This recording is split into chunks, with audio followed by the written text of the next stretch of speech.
In the name of the Father, the Son, and the Holy Spirit. Amen.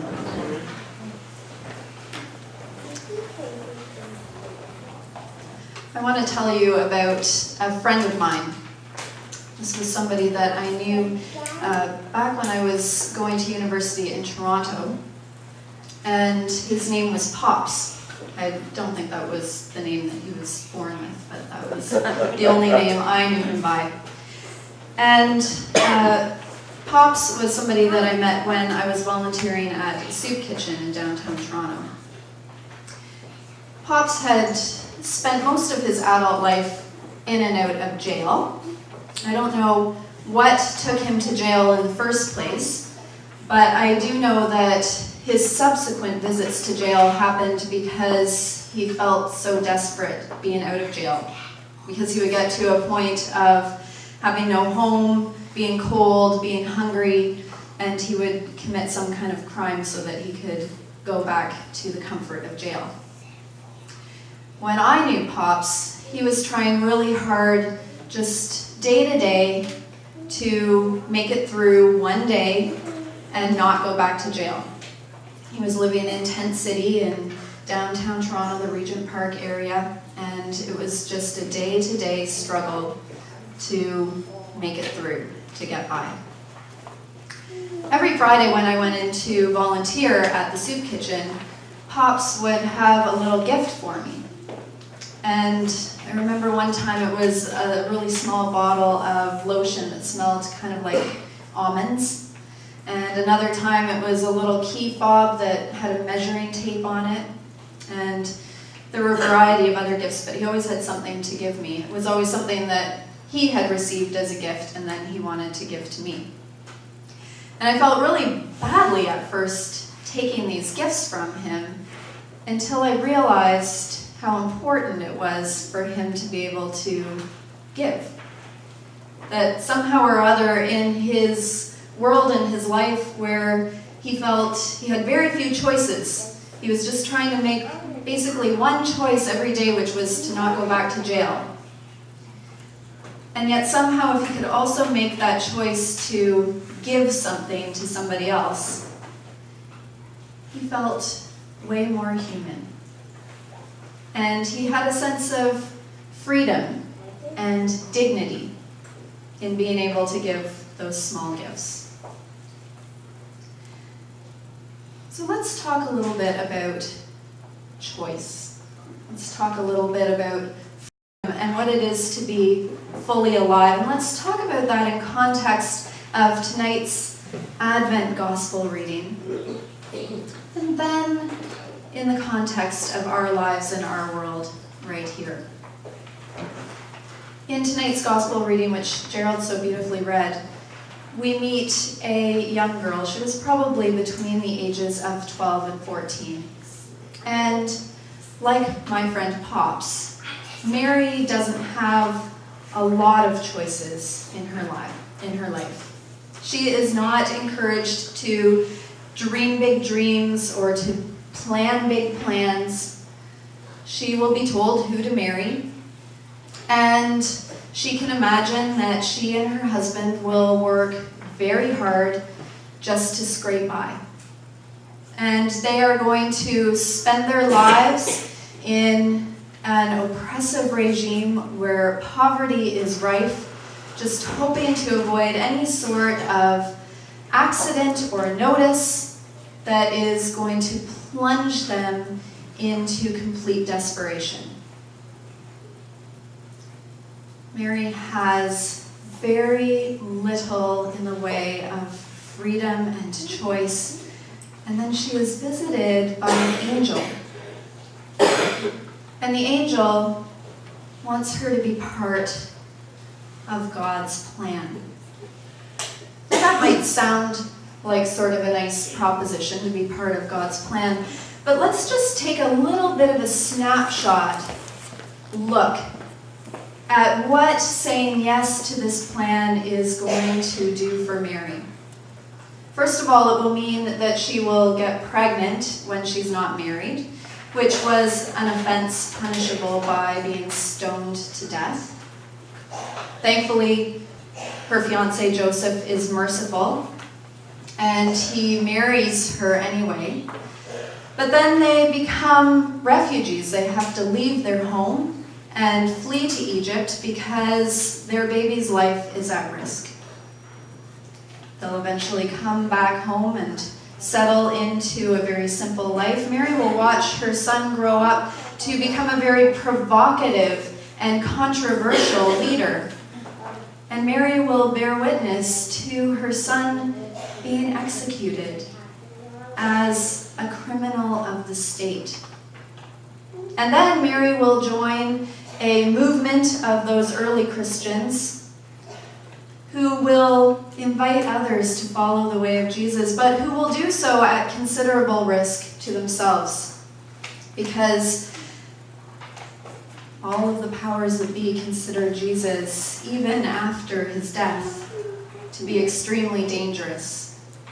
So Mary will be part of this early band of followers who are always fearful of persecution and death because of what they believe. This is a woman who has very little, and God asks her to give everything, to make her whole entire life an offering. And somehow or other, Mary finds the capacity to say yes. She does have that choice. She can say no, and she can say yes. And although she has very little, she chooses to give it all. Because somehow or other, that young, brave girl understands that to give is to be fully alive. We have choices.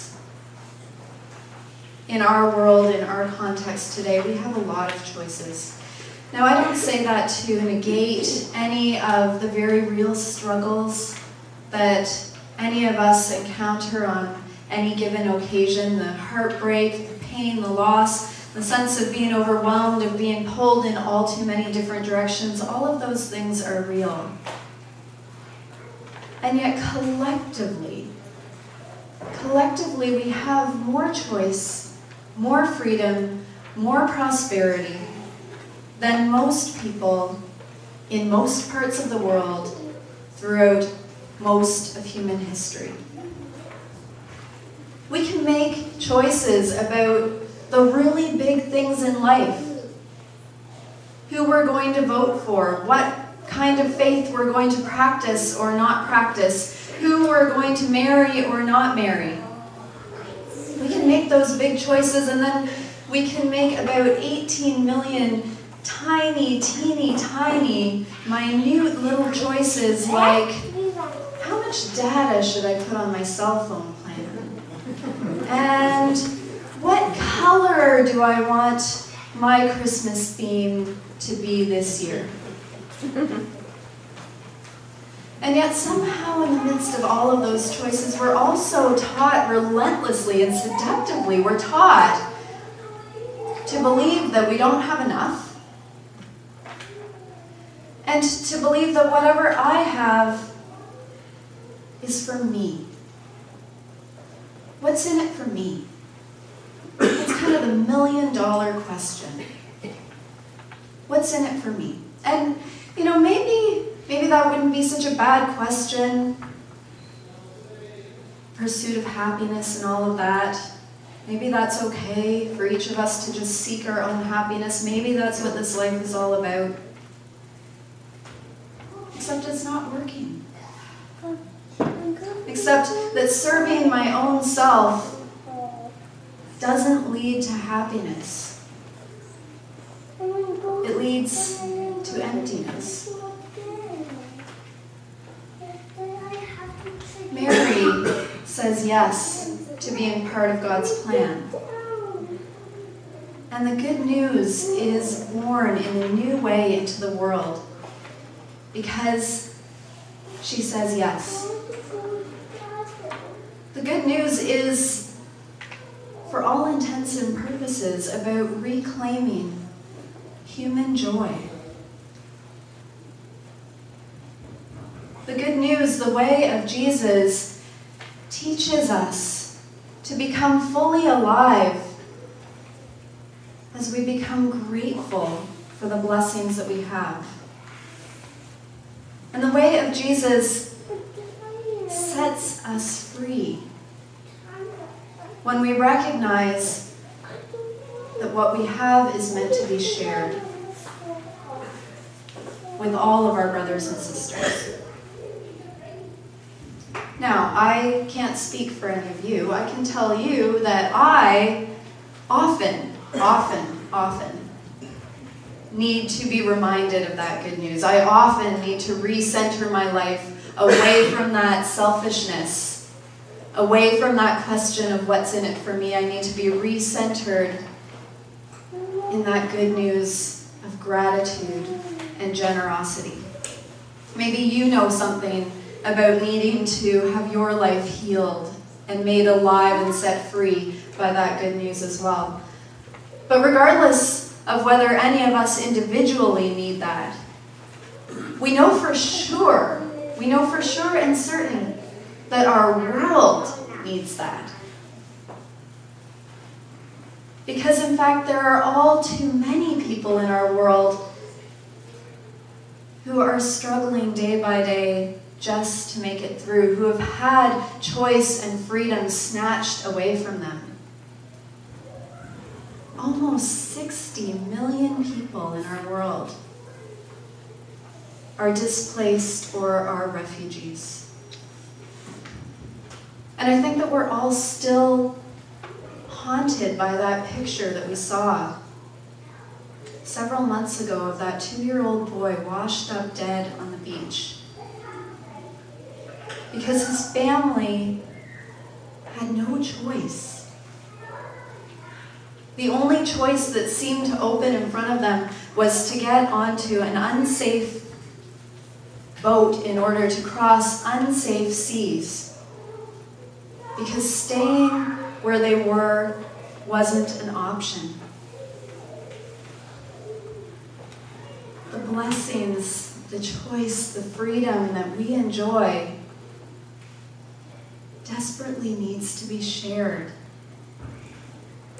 Not just to heal us, but to heal our world as well.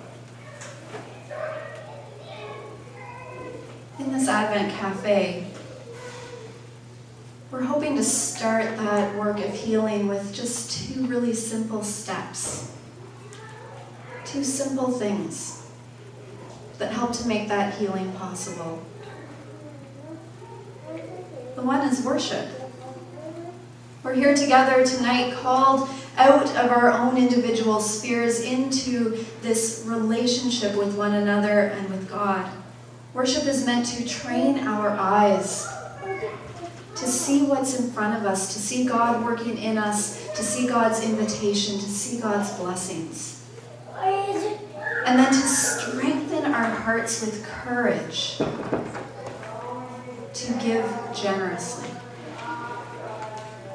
And the second piece that we're looking to do in this Advent Cafe is intimately related to that first piece, and it's about offering. And I said at the beginning of this worship service, and I'm going to say it again, we invite you as we go into all of the craziness and hubbub and consumerism of Christmas, we invite you to the choice of giving differently this year. Of giving a gift that multiplies life,